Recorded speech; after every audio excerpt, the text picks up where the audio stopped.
And you're trying to give the young people something that will help them, yet you don't know exactly what it ought to be.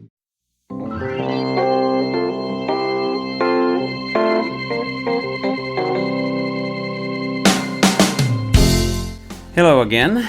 Thanks for tuning into the podcast. If you are a return listener or a first-time listener, we appreciate your listenership and hope that these conversations are helpful for you as you think about preparing students for the modern world.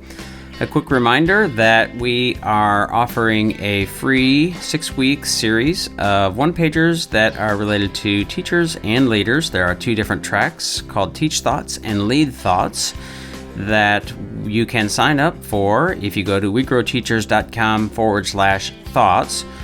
We are, as of this podcast publishing, already underway, but if you sign up, you will get caught up with links to the previous weeks of content. And again, you can find that at wegrowteachers.com/thoughts. And of course, if you are looking for professional development for your school or your organization, please feel free to reach out to me at drew@teachthought.com. Our website is, of course, wegrowteachers.com, and there you can find the ways in which we tend to work with schools and organizations to better prepare their students for the modern world.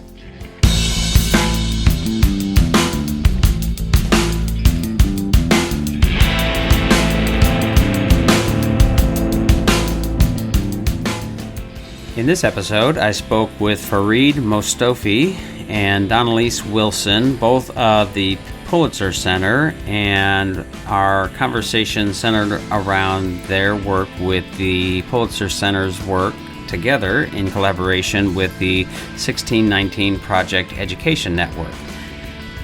I wanted to have this conversation because, of course, 1619 Project has been heavily in the news and lots of educators having to think about using it or not using it and some of the controversy around that. And so we spoke about some of the challenges and the ways in which people might associate their work with some of that controversy, including critical race theory.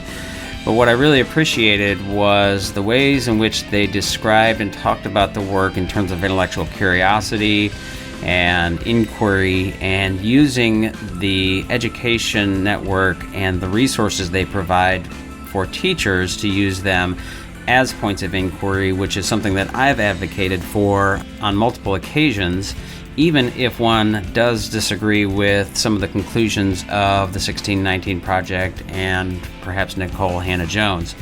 So if we're going to give our students opportunities to think about and identify pieces of history that are worth consideration and the ways in which they might engage with those through inquiry, I think it's incumbent upon us to present them with thinking and ideas like the 1619 Project as well. So I hope it's helpful. All right, we're live, and I am here via Zoom, as usual, with 2 people from the 1619 Education Project, and maybe we're going to talk about that, and hopefully I've got the right name on that. And I'm here with Fareed and Donnalie.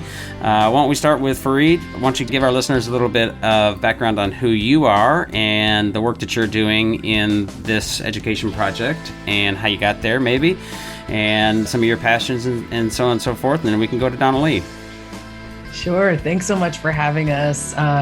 I'm Fareed Mostoufi, the Associate Director of Education at the Pulitzer Center on Crisis Reporting. We're a nonprofit journalism and education organization just now arriving at our 15th year, where our mission is engaging the public in underreported pressing issues and doing that through direct support for journalism and through education and outreach.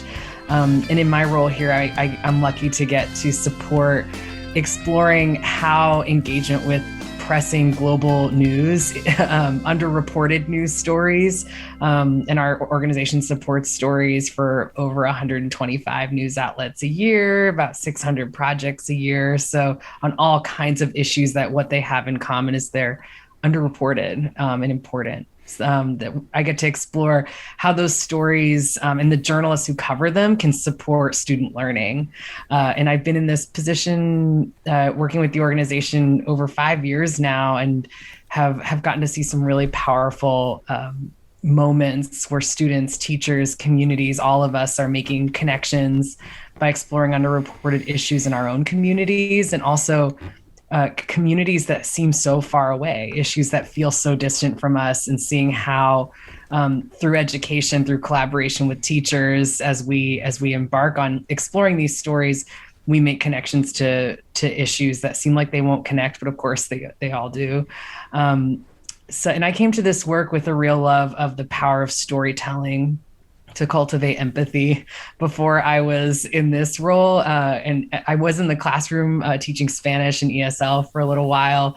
And then I worked at a theater in their community engagement department, creating devised plays based on the true stories of youth and communities, where we just looked at how do our stories lead us to questions about our world. And it's been kind of fun to see how, our personal stories in that previous job, news stories, which are personal to the people who are there, who are impacted by them, in this job just continue to fortify my belief in the power of storytelling, critical thinking, listening, curiosity, the power of these things to build empathy and also help us vision a better world.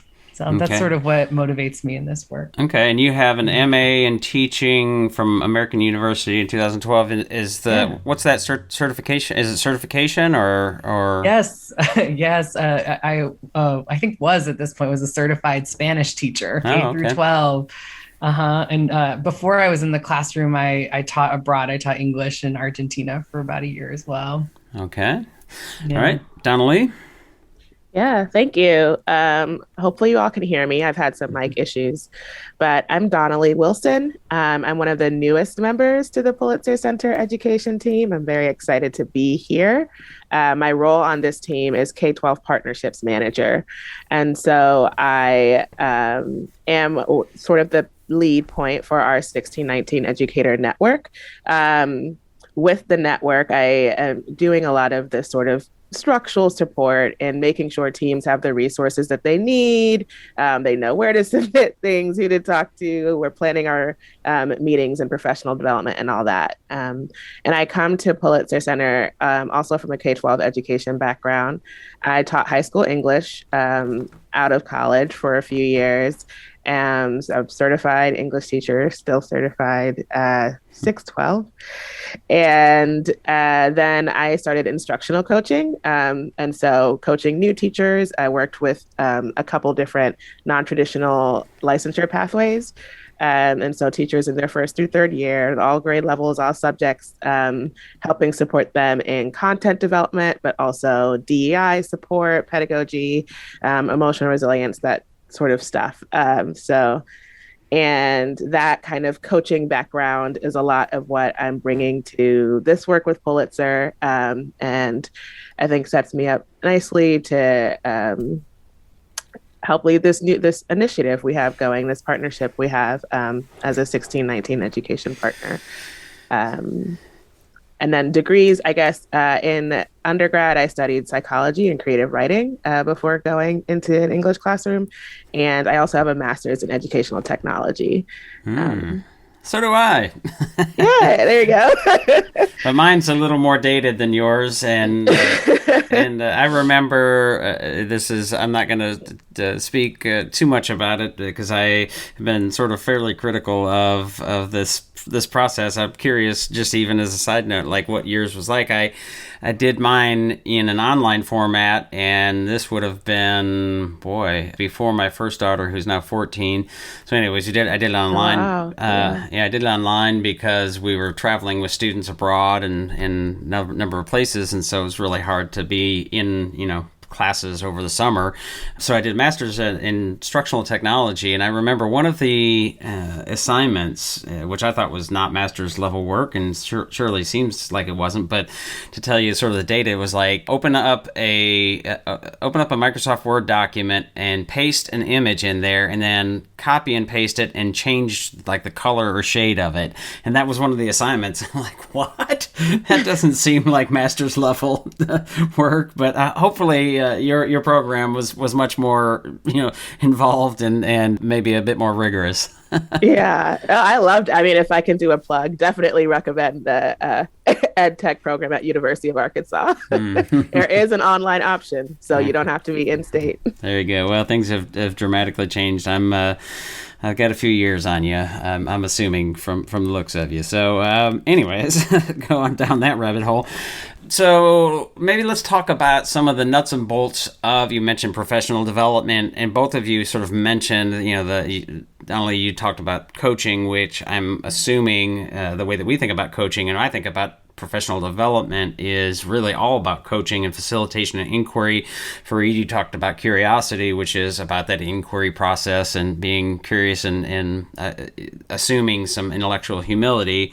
And so that resonates with me. But before we kind of get into sort of the process and some of the things you do, maybe it's best to sort of give a landscape of the various pieces of the work with educators specifically, and perhaps even if you can speak to the relation to the 1619 Project and Nicole Hannah-Jones that people might be very familiar with and or a big supporter of or very angry at, and whatever.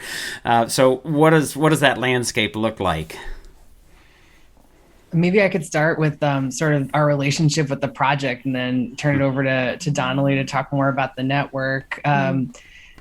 So we first began working with the New York Times Magazine as a supporter of underreported news stories, like I mentioned, which is a major part of our mission and our initiatives. Direct grant support to freelance and staff journalists, teams of journalists, or even collaborative projects between news outlets where these stories are important, they're well researched, there's a team in place to edit and fact check them. It's just there's a funding need. So as I mentioned, we support at this point, over projects, I think last year that involved over 100 or 600 stories in outlets based in the US and based outside of the US.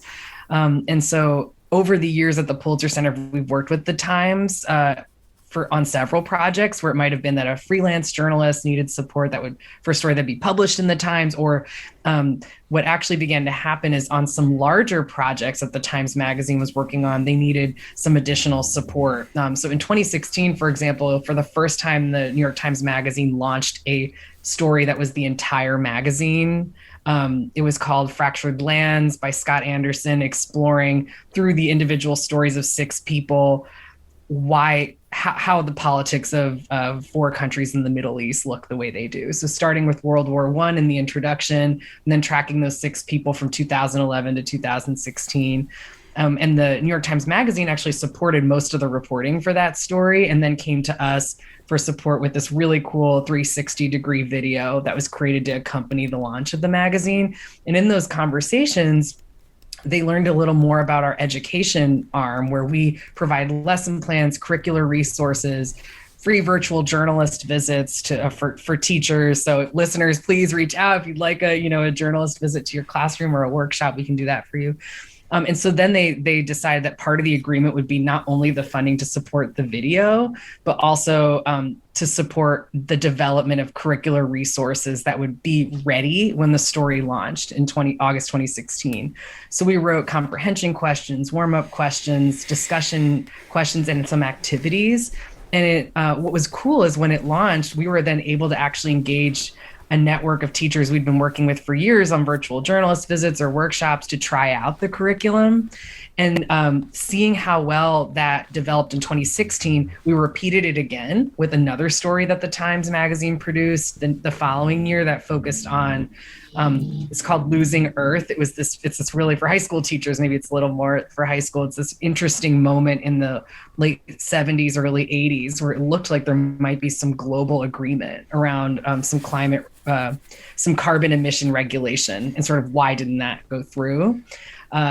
So it's called Losing Earth, and we wrote some curriculum, did the same thing for that. And so when the 1619 project was being developed, they actually didn't need any funding for that project. It was all being sort of visioned and produced at the Times Magazine, but they reached out to us to see if we could, again, have some curricular materials ready for launch, and also reach out to our network of educators that we've been working with to see if they'd want to try out some of the materials when the story launched. So that is the start of the relationship. We got the materials a couple weeks before launch. And for those of you out there who've seen pulitzercenter.org/1619. That's where we sort of published everything. We started with some reading guides to help readers of the project know what resources were in it, because it's representing over 30 writers. So there are 18 essays, 15 of them are longer pieces written by scholars and journalists. One of them is by Nikole Hannah-Jones, who also visioned and sort of helped to identify all the writers. But then there's another 14. There's 3 short ones, elementary, middle school, high school educators out there. There's some shorter ones as well. And then there are 15 creative works. So we have guides, activities related to all of those. We had one model lesson plan that just guided some engagement with the first essay in the project, which is the one written by Nikole Hannah-Jones, The Idea of America. And then also just lots of resources, extension activities, vocabulary. So it is really almost more like guides and resources, curricular resources, than a curriculum, which it's sometimes where it's cited as a curriculum. It's more like it was totally written with the understanding that educators are the experts in their curriculum, in the work that they're doing with their students in their communities.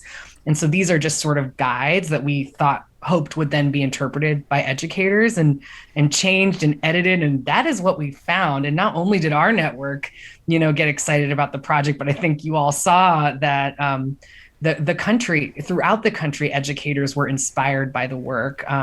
We ended up working with the Times Magazine to help distribute copies of the magazine to, I think it was, let me see, I've got some numbers here, schools all over the country. Yeah, it was, I think 500 schools requested copies, and the Times printed them for free and gave them to us to distribute. Fortunately, we don't have any more now, but but it is for free on our site as a PDF.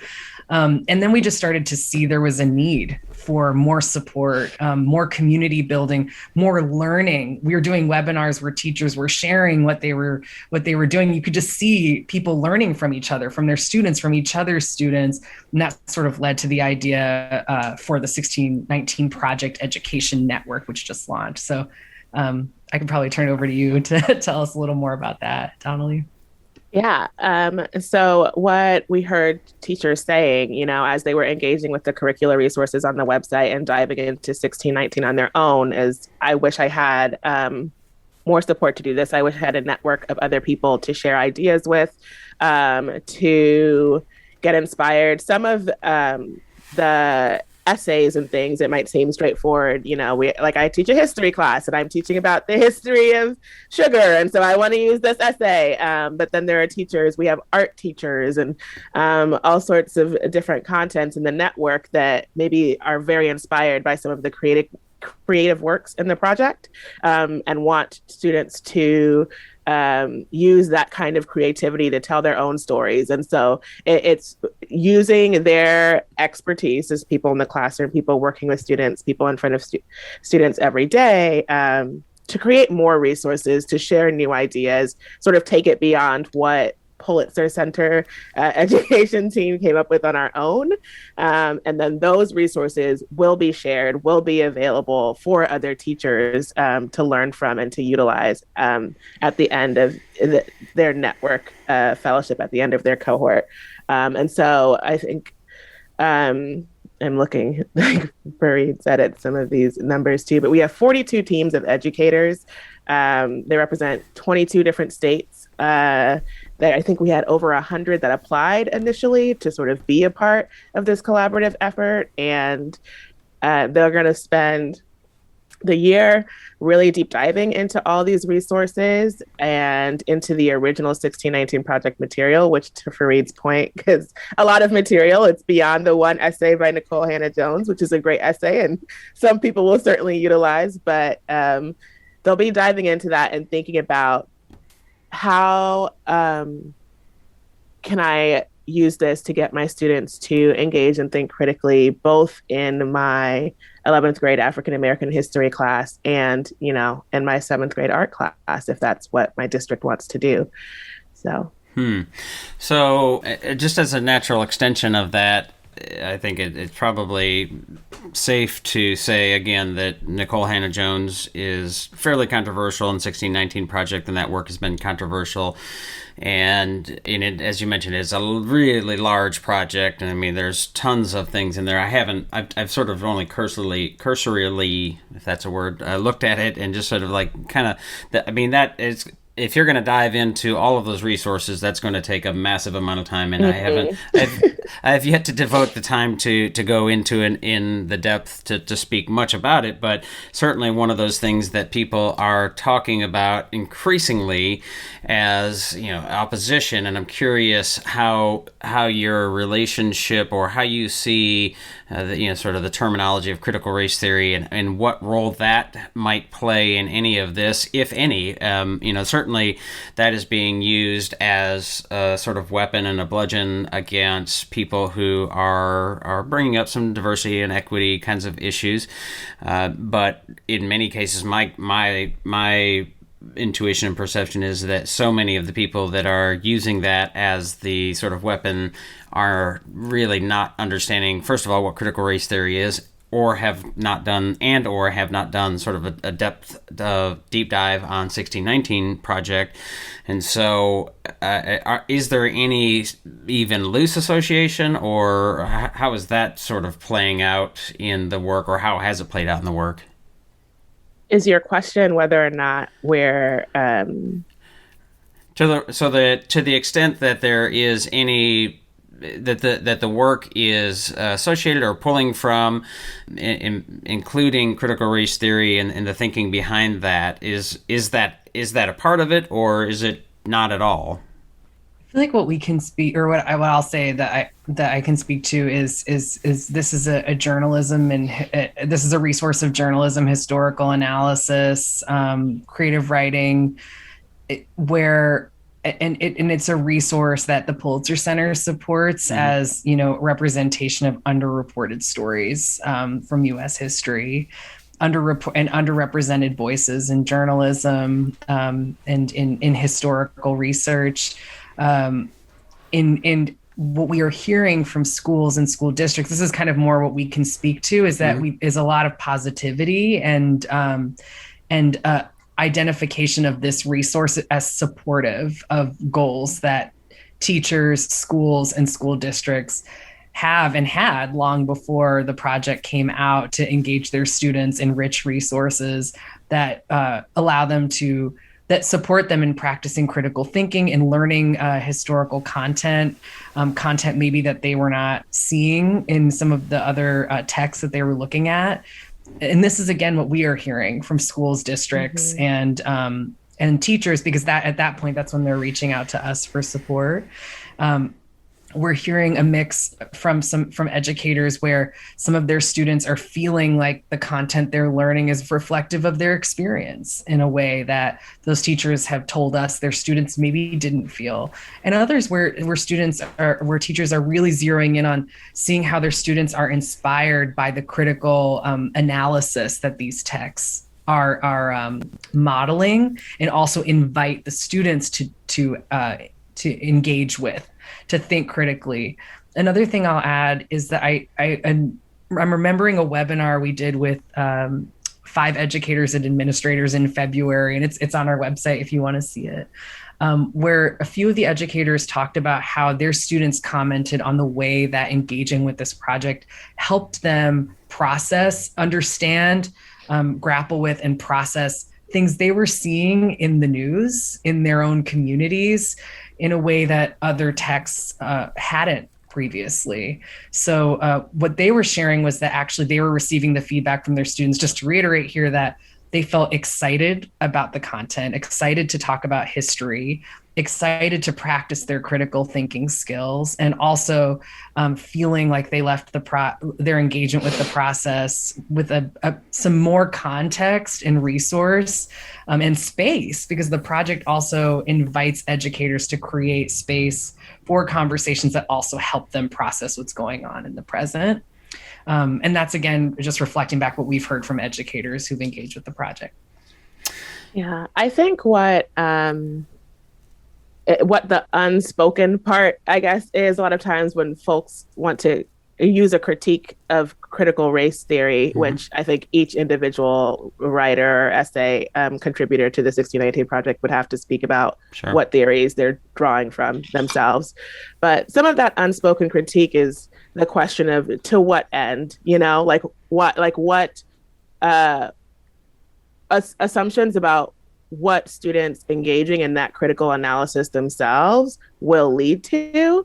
And I think, especially in terms of Nicole Hannah-Jones's essay, the podcast, if folks listen and engage, to your point, Drew,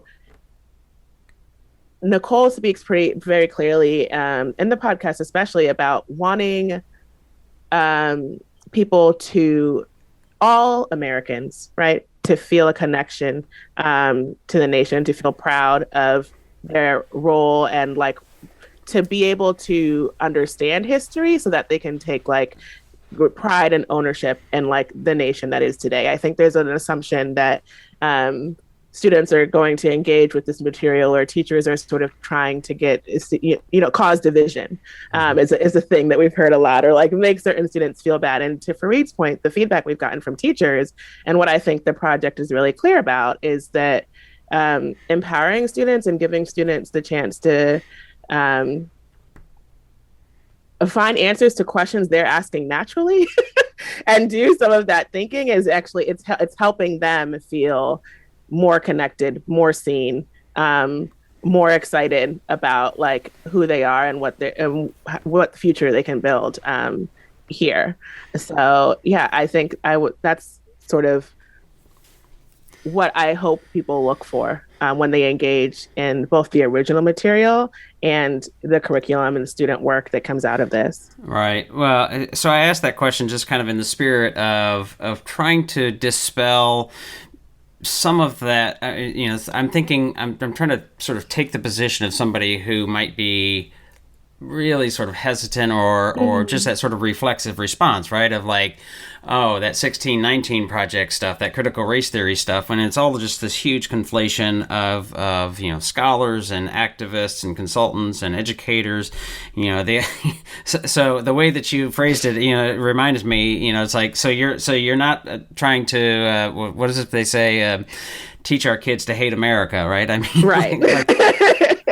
Right. 100, I think, and that's not, I'm not going to speak for any of the contributors, but I don't have to, because they've said it themselves. Nicole has said this herself, and that she is more proud than ever to be a Black American after doing the research and analysis in this project. And I think that is what the beauty of giving kids the chance to engage with the material can be. Right. And, so one of the things you talk about is sort of the history and, of course, there's a truth and then there's a story of history. And that's kind of sort of the point of the 1619 project, is that there's an alternate version for consideration, that perhaps the version that we have been, sort of presented with and working with up to this point has been perhaps at least a little bit woefully unbalanced. And so, presenting and allowing for additional viewpoints and ideas and ways in which we can look at that is important. And so, so that idea that I have advocated several times, the idea that people would say, sort of cancel 1619 or not include it in any sort of teaching and learning, it seems absurd to me if anybody's really interested in actual critical thinking, right? So if I were still in the classroom teaching history, of which I did teach history and psychology, and so there are certain places where it would make sense and certain places where it wouldn't, to the extent that I know of the details of the project. But the actual questions are worth considering. And the one that's most controversial perhaps is that the nation was founded in slavery or some whatever version of that, and that the true beginning of the United States is 1619 and not 1776, or some, again, variations of that.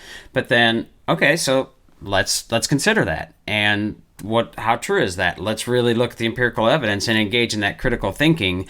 And it's so sort of tedious to me and frustrating to see that sort of just blunt pushback, which is, tribalism and politicization, it is illiberal, right? Like, I'm not sure if you all have read Kindly Inquisitors by Jonathan Rauch. I'm in the middle of that. It's from 1993. I've been sort of trying to recommend it to people recently. It's, this idea of liberal science, which is kind of what you're talking about, that critical thinking. Like, all the ideas are open and out there, and let's criticize them. And the ones that have the most sort of empirical evidence and strength will float, and the others will be sort of marginalized. So we've talked about critical thinking a few times. What are the ways, or are there some things that you can share that you have seen, or stories or evidence of teachers using the work that you have to engage the students in actual critical thinking? Fareed, do you want to? Yeah, I can start with some. Yeah, I can share a few examples. So we've seen teachers from, like Donnalie mentioned, a lot of different parts of the country and different content area engaging with the resource in different ways.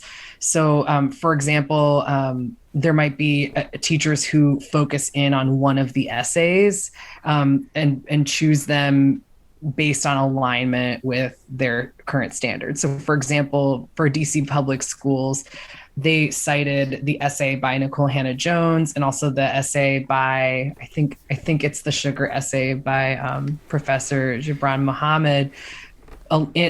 There's alignment there with the content standards for 8th grade U.S. history and 11th grade history. So quotes from those essays are part of assessment analysis questions, where they are then, grappling with that quote alongside other quotes. And the webinar that I mentioned earlier, that if you want, I could send it to you later if you want to link to it in the podcast link.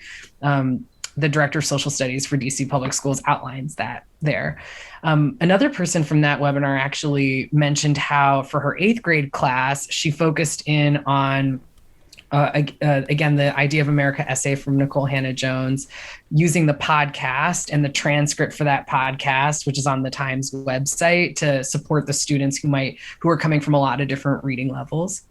And actually, this created for them more of a project that was about critical thinking and analysis of the claims, looking at what is the central claim of Nicole's essay, and how does the essay support those claims, and sort of documenting that. And then her team, this was a team in California, created an actually interactive platform where students could then engage in their own research of some of the critiques of that essay and of that project, and through engagement with those critiques then come to their own analytical writing and discussion project, where they evaluated the claims based on the source itself and also the critiques of the source.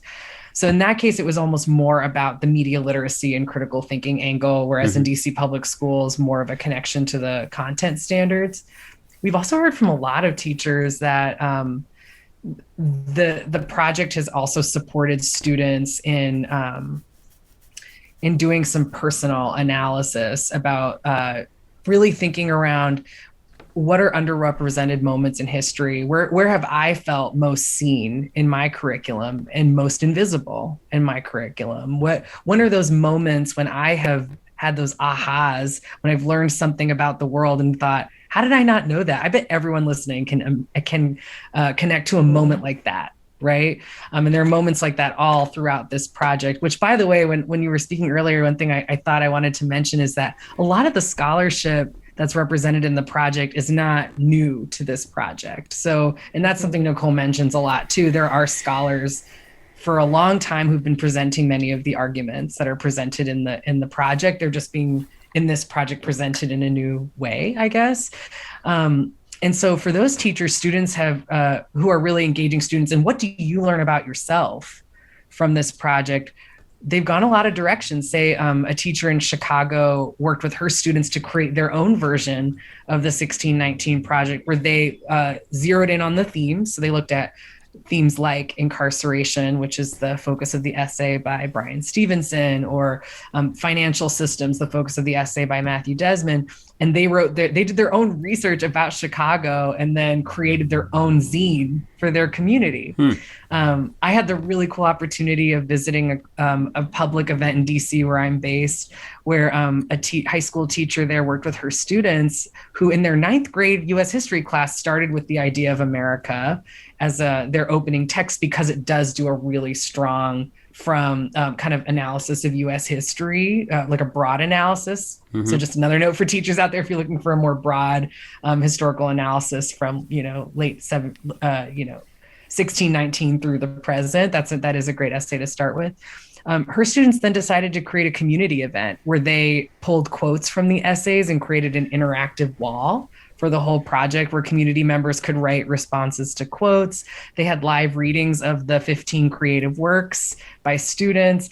And they also, one thing they were inspired to do was actually to create a table where people who were attending the event could come and practice doing some genealogy with some experts that they'd invited. And that's an example too, where inspired by the project, students thought of something else that they would want, that might mean something to their community.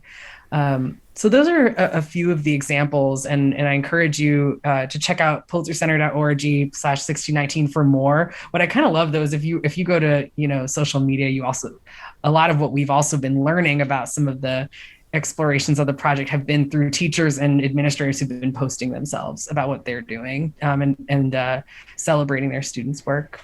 Yeah, Donnalie, you have anything you want to add there? I think Fareed covered a lot of it. The only other thing I would say, one of our teachers, one of our network members from Texas was talking about how inspired her students have been from a local project there, the Sugarland Project. There was a mass grave discovered a couple years ago of prisoners, Black prisoners, Sugarland, Texas. And so there's been a whole sort of energizing of the community to dig into that history, to learn more about that grave, why it's there, what it means, sort of what do we do now? And I think even projects like that, local stories, students are able to read something like the 1619 project materials from there and look at that journalism, look at how it was done, what it means to have different people looking at the same history from multiple lenses, and then apply that to their local context too, and see the people doing their work in their local communities as well. And so I think, what I would add in what we're hearing from teachers, what we're hearing from network members is that the learning doesn't stop with these resources. It doesn't stop with sort of just 1619 or just slavery, but really getting students to think about how they are critically thinking about all of the different pieces in the world around them and the things around them. Mm-hmm. So one of the things that I think is really important in as we sort of teach and help kids think and adults think about how to think and how to learn is that idea of intellectual humility. And part of that is some of the viewpoint diversity kinds of conversations. And so I'm imagining, again, sort of playing some devil's advocacy here, I'm imagining some folks saying or being concerned or wondering about how you're seeing teachers use something like the 1619 project work and this kind of initiative in ways that allow for that viewpoint diversity and people who may actually, have some differing opinions. I mean, I can guarantee you in some way, shape, or form, I disagree with both of you on something, and you two disagree with each other on something. Mm-hmm. And so, that we are having those conversations in ways that allow for people who may be, a little bit, hesitant or coming from a different perspective, have the ability to have that conversation and have those ideas which may not agree with some of the sort of sort of overall initiatives that we might associate with the 1619 Project. I just did a podcast, I haven't published it yet, with a teacher in Bowling Green, Kentucky, and she was talking about some of these kinds of things, and I just love the way that she talked about it in terms of like really having dialogue and discourse and not debate. And here in Kentucky, we're fairly, I don't know, a red state, and so you can imagine there are at least pockets in significant pieces of the state where you might see people say, wait a minute, I don't want my kid exposed to the 1619 Project, and then that dynamic plays out in the classroom of like, I don't think I can say this because I'm a white male, or all those dynamics that I'm sure you're familiar with. So what are the ways in which you have seen teachers deal with that kind of problem effectively? I mean, I think teachers have always had to deal with this problem. Sure. Absolutely. You're in Kentucky, I'm in Arkansas. I've right. had people, come to my principal and say, I'm not sure about this book, that your teacher wants to teach. Even some classic books we're still debating of, right.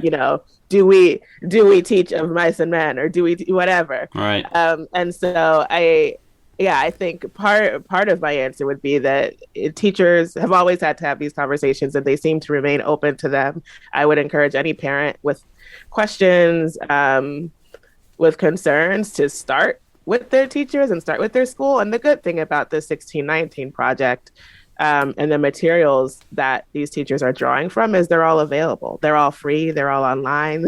Our curriculum materials are on our website. So I think there's more transparency actually with some of these materials than parents often have with school curriculum and with school resources. You don't always know, or even if your child has a textbook they're bringing home, you're certainly not going through all of it, reading all of it yourself. But if your child comes home and says, hey, we read The Idea of America by Nicole Hannah-Jones today, you can look that up, go through it, highlight it out, and have those conversations with the teacher and sort of suggest what you would maybe want students to engage with as another perspective.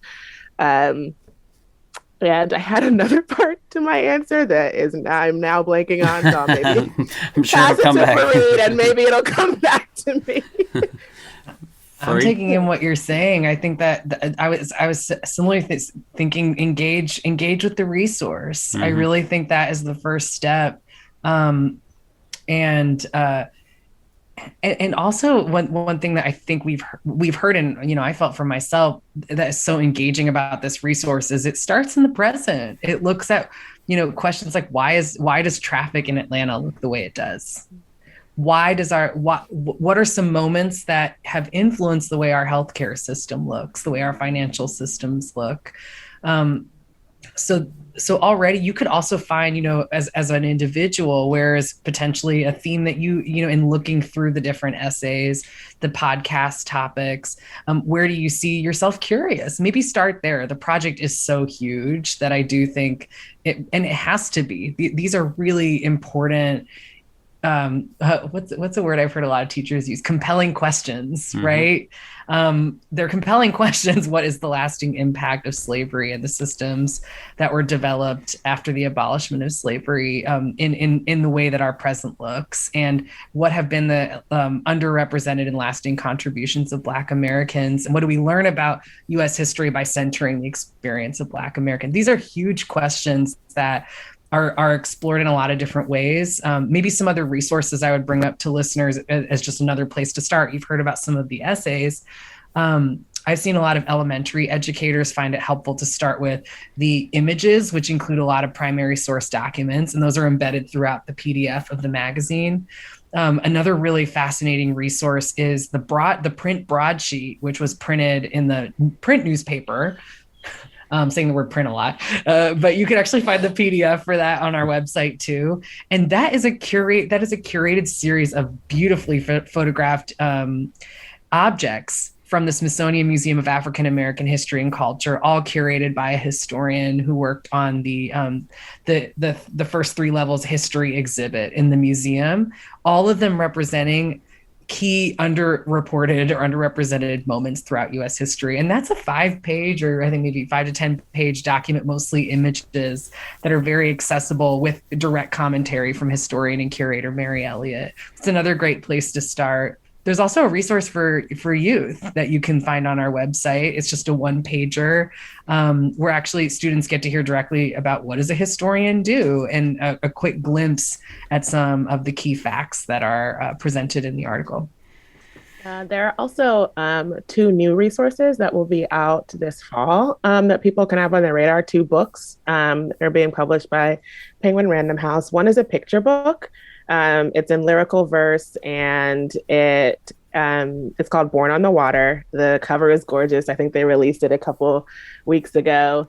But I think some people have been asking for, something that they can maybe use to start having these conversations early with their younger students. And so that it might be something that's more digestible. And then there will be a 1619 book of essays, some of them expanded from the New York Times Magazine, some new that have been, again, more voices jumping in. Like, this is not a journalism or a project that belongs solely to Nicole Anna Jones. This is a conversation that has started and that keeps going. I think the second thing that I wanted to say, it's come back to me now, in terms of how teachers can do the work of media literacy, whether it's with 1619 or anything else, and critical thinking in a way that's not harmful to students or alienating to students, is like a very real question. And is part of the reason why teachers wanted to do this in collaboration, why they wanted a network, why they wanted other people to bounce ideas off of. Even if there's a school system or school district where parents are fully supportive of 1619 being taught and utilized, a teacher that's not approaching that from a culturally responsive a place can cause harm, to the students in that classroom. And so I think that is a good question. I think that's something that teachers are thinking about and are leaning into. I couldn't say this is our answer for how to do it right. We are not the answer holders, but that's part of why they want for a network and for, other professionals, other educators. Our network has career educators, people that have been teaching for 10 plus years to answer those questions and not to engage with it in an irresponsible way has come up.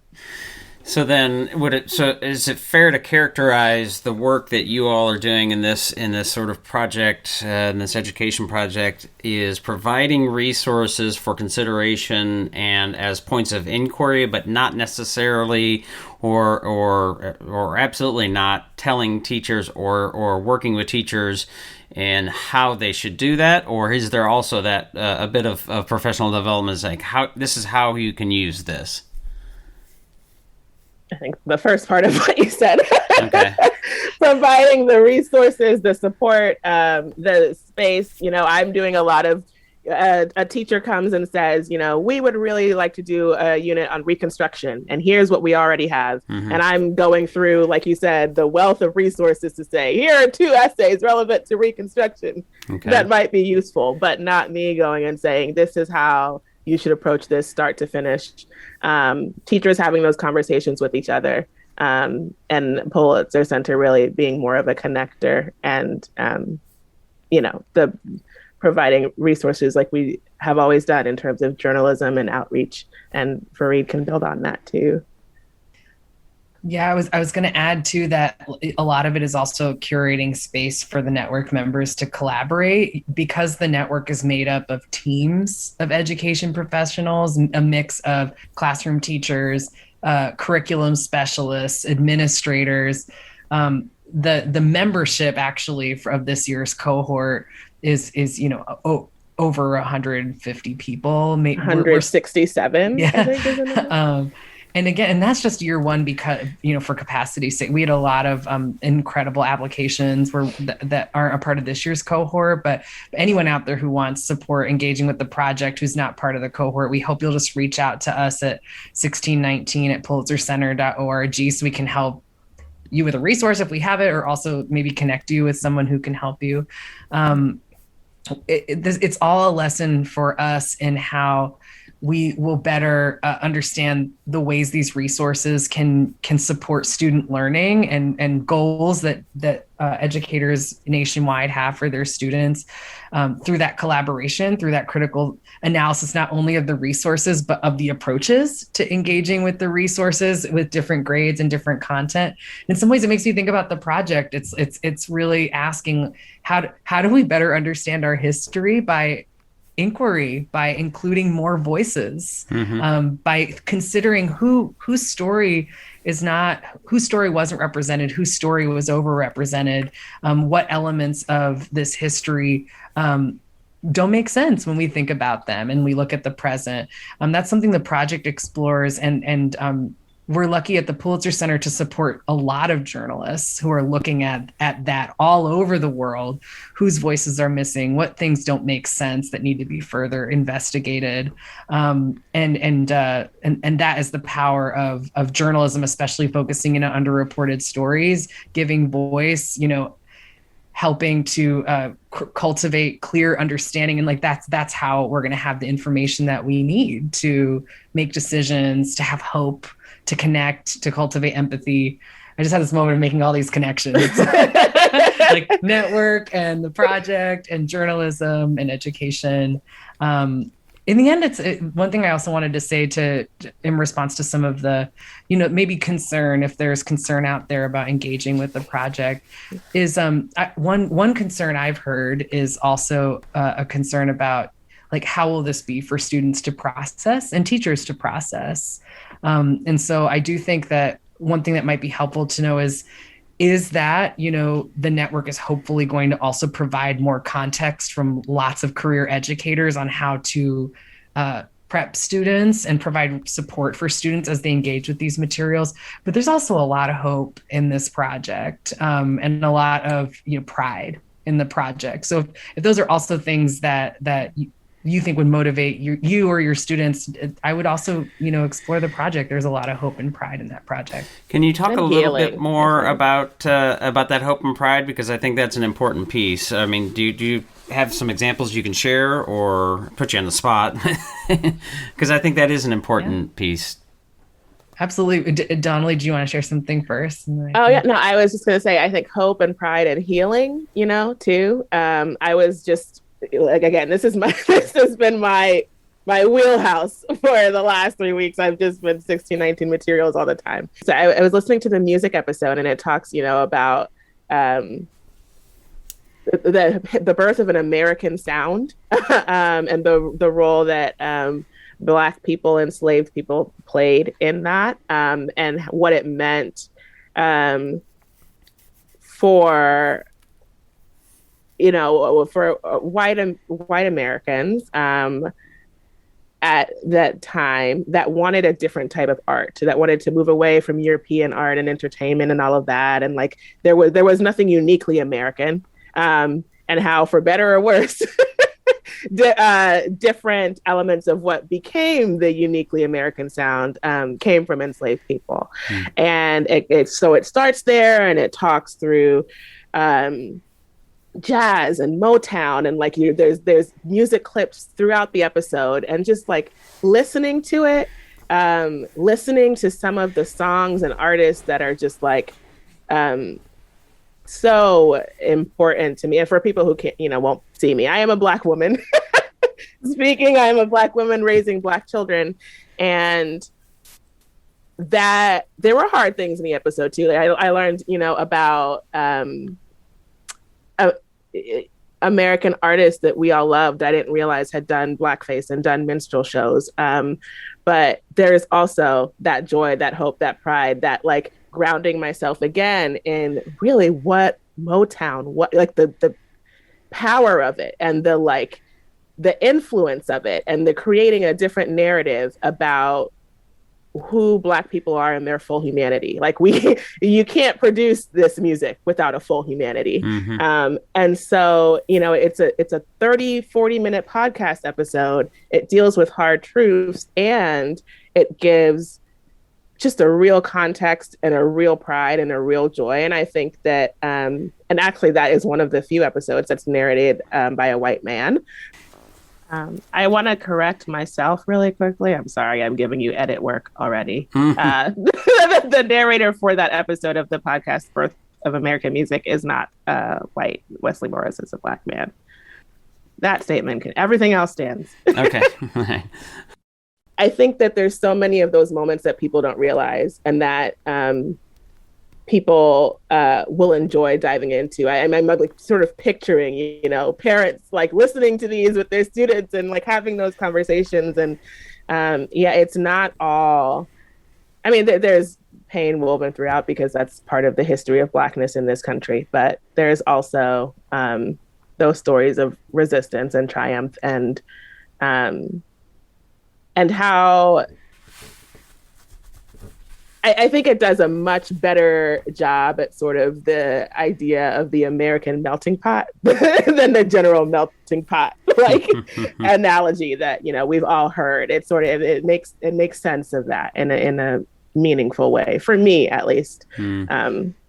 Yeah, so you mentioned a couple of things that bring up some of the things that I think are worth mentioning, and I don't know if you all are familiar with. I did a podcast with two historians, one of them from my alma mater, Michigan State. There's a project that they have created. It's called enslaved.org, and it's, as you might imagine, stories of people enslaved and lots of things surrounding that. One of the things that I actually, it was actually really an interesting point that I had a misperception, and I think to your point is like that there at least as my understanding is the idea that slaves brought over were stripped of their culture, and there was a sort of pushback on that, and actually the evidence is just what you're saying, like they were, in many ways, there was, sort of disconnection from some of those things, as I understand it. We didn't go into it in depth because it wasn't the right time to have that conversation. But the idea that that slaves and the culture of slaves has had a massive impact on our culture to the points that you're mentioning. And, like I joke with my friends, I'm a big music fan and a musician myself. Anybody who's listened to the podcast, the music that's in the intro is actually one of the bands that I played in, recorded. I love that. And one of my favorite songs that I've ever written and played is about Frederick Douglass. But the idea of, like, for me, music has to have it. What is that saying? If it ain't no thing if it ain't got that swing, which is R&B and coming from the blues music and all of those sort of at least as I understand it, sort of the sort of slave tradition and hymnals and things like that.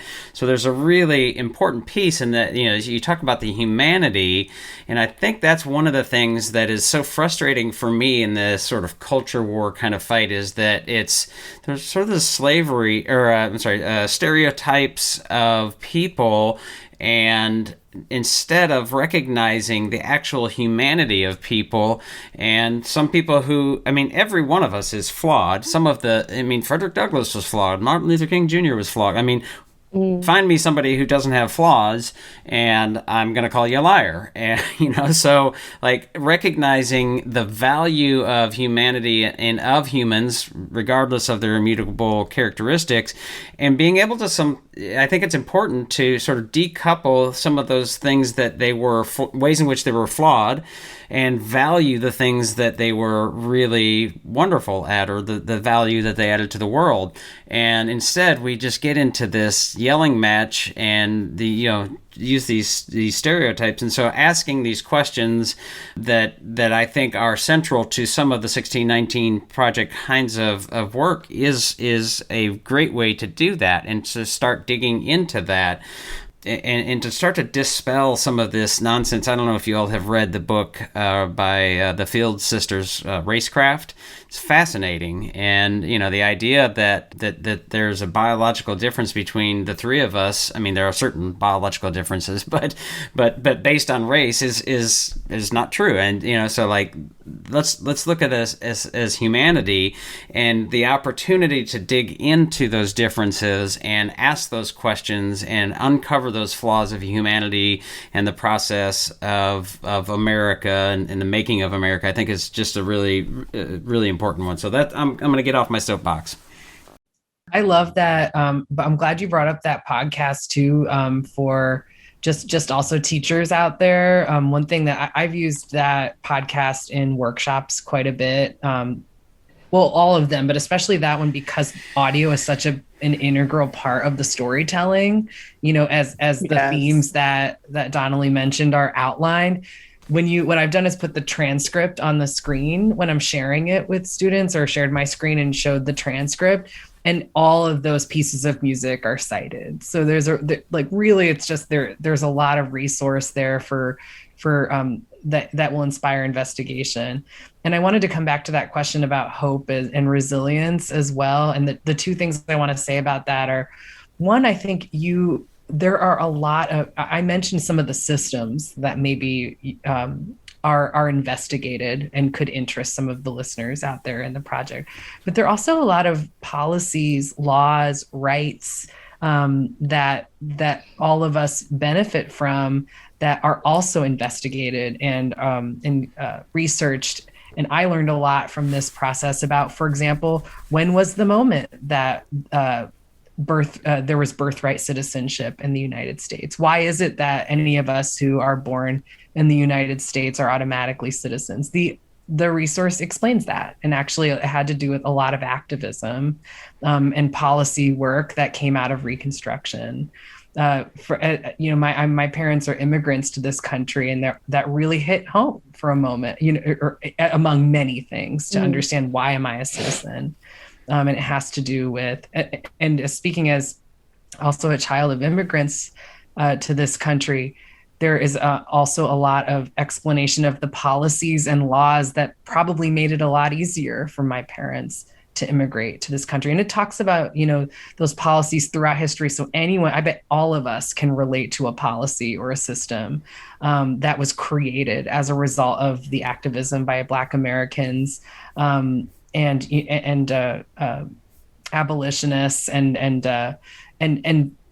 in response to the systems that are being explored in this piece, that all of us can connect to and relate from. And there's a lot of hope and resilience in that, in the sort of like coming back to critical thinking and questioning and curiosity, the way that kind of analysis and critical thinking has actually led to things that to a stronger systems that benefit more people. So there's a lot of hope and resilience in that. That's one of the points I wanted to make. And the other is, honestly, seeing the students work is just so powerful, because what's educators out there are going to totally relate, all of us, that moment where you see a young person or anyone, but especially our students, inspired, motivated, connected, curious, passionate, wanting to research something, wanting to express themselves, the art, the original poems, the essays, research projects that have come out of this have just been really motivating. You can see some of those on our site, but we hope if any of you listen to this and then go on to share this project with your students, that and you want any help sharing their work, that you'll reach out to us, because I think we all are motivated when we see it. Yeah, well, again, so the inquiry piece is what we really work and focus on, and it sounds like it's central here. We got some great questions. I'm looking at the site, and I'm going to ask you here in a minute to share any links and resources and places where they should find. We'll put things in the show notes, but people who are on Apple Podcasts, it doesn't allow us to put those links live, so you have to go to one of our sites or listen to the two of you spell it out and hopefully type it quickly. But like the idea, or like the question of, I'm looking here at one of the questions of like, how does the story of the U.S. change if we mark the beginning of U.S. history in 1619 instead of 1776? And a crucial word here is if.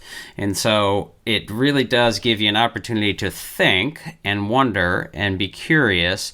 But at least from my perspective, I would say if I'm teaching that, we still want to make and allow space for the conclusion of students to say, well, I don't think it did start in 1776. Like, you might think that, but I think this, and therein lies lots of really interesting discussion if, in fact, we can allow for that dialogue and discourse and stop yelling at each other. And that's good to do. All right. Yeah. So any additional thoughts, feel free to add them, but I want to make sure that you have some time to share links and any social media, that kind of thing, so we know that exactly where to find the resources you want them to find. I can start. Again, I'll just reiterate. If you go to Pulitzer Center, Pulitzer, center spelled with ER at the end, .org/1619, it'll take you directly to any of the curricular resources that were developed for the launch of the project. We've had some really generous educators share some of their lesson plans and resources at that, and we've been able to share them there as well. And also all the webinars I mentioned, and that includes the hearing from teachers. But also, if you want to hear directly from Nicole Hannah-Jones, other contributors of the project, including Nikita Stewart, Linda Villarosa, who wrote the article on healthcare, supported a webinar that's filmed there, or that's available there. You can find all of that at that link, as well as a lot of student work if you want to see some of what this has looked like across the country. And also, if any of you are thinking about just curious about how to bring other underreported news stories on all kinds of different systemic important issues throughout the world, you can visit pulitzercenter.org to see the reporting that we've supported over the past 15 years, available in multiple languages, since a lot of the journalists that we support are based, in different parts of the world, publishing in publications in French and Spanish and more, and also in English, of course. You can also then, if you want to find some additional lesson plans connected to that reporting, you can go to pulitzercenter.org/education. You can also sign up for a virtual journalist visit there. So many resources. I'm sorry, just blah, blah, blah. But I just am so excited. I've learned so much in this job from collaboration with educators, with others who are passionate about pressing underreported issues. So I really hope you all will reach out and that we can collaborate and continue to explore how engagement with news and with journalism and with historical research can support the critical thinking, communication skills our students need to inform themselves, right? Cultivate empathy, take action, lead us into the future. Donnalie, any last words? Yeah, I'll say the other thing, I know you said this is probably mostly K-12 audience, but there may be some university professors, perhaps, or TAs. The other thing you can find at pulitzercenter.org/1619 is resources from the Law School Initiative that was done last year. Some students at both Howard University and University of Miami went through the project and pulled out just guides, built out guides and questions connected to some of the laws that Fareed has mentioned that, come up throughout the project, some of the key moments in history that define our policies now, and did the work to start exploring introducing some of that conversation into the first year law school curriculum might look like. And so if you are, sort of at the university level and thinking about how to engage your students in some bigger questions around systems and laws, even medicine, there's a lot of good resources in there too. And that might be a good place to start. And then for teachers, looking forward to the books coming out in November, particularly the picture book, I know a lot of folks will be excited about. You can find that at 1619books.org. 1619books.org. Okay. And I know there's some social media. Gosh, I'm sorry. I keep 1619books.com. All right. 1619books.com. Yes. All right. Okay. And I know that there are some social media accounts that I'm sure folks can find on the pulitzercenter.org. But if you want to mention those or any of your personal ones where people can connect with you. Sure. Yeah. If you go to @Pulitzer Center on Twitter, Instagram, you can find us there. I just love that Instagram because the images from the journalist grantees we've worked with are just so compelling. So if you're a visual person like me, definitely check out the Instagram. And then I mentioned earlier, we hope you'll reach out if there's anything we can do to support you, or if you have any additional questions. You can reach me, Donnalie, or anyone on the education team at the Pulitzer Center by emailing education@pulitzercenter.org. If your question is really specific to this project, you can actually get a little more direct answers on this project by emailing 1619@pulitzercenter.org. Okay. And my personal, I don't really post about work things on my personal account, but if you want to follow @TailSpinningDJ I'm going to. TaLespinning DJ. Feel free. Okay. Well, you won't get, it's mostly writing stuff and memes, but. Okay. Wow, amazing writing. So I would consider. And the last one, I'm so sorry, Drew, to add one more, is we do have a Facebook group for educators. So if you do want to start connecting with some other teachers and education professionals who've engaged with the resources, you can go to search for Pulitzer Center Global Educators on Facebook.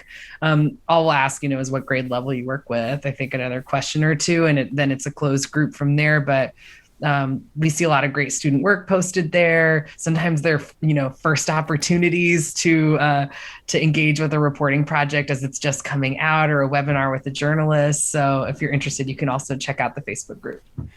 Okay. Well, as I said, we will put those links in the show notes. Folks listening on iTunes and Apple Podcasts won't be able to click on them, but if you go to wegrowteachers.com and find this page or this podcast page there, you will find those links there. Fareed, Donnalie, thank you so much for your time and the conversation.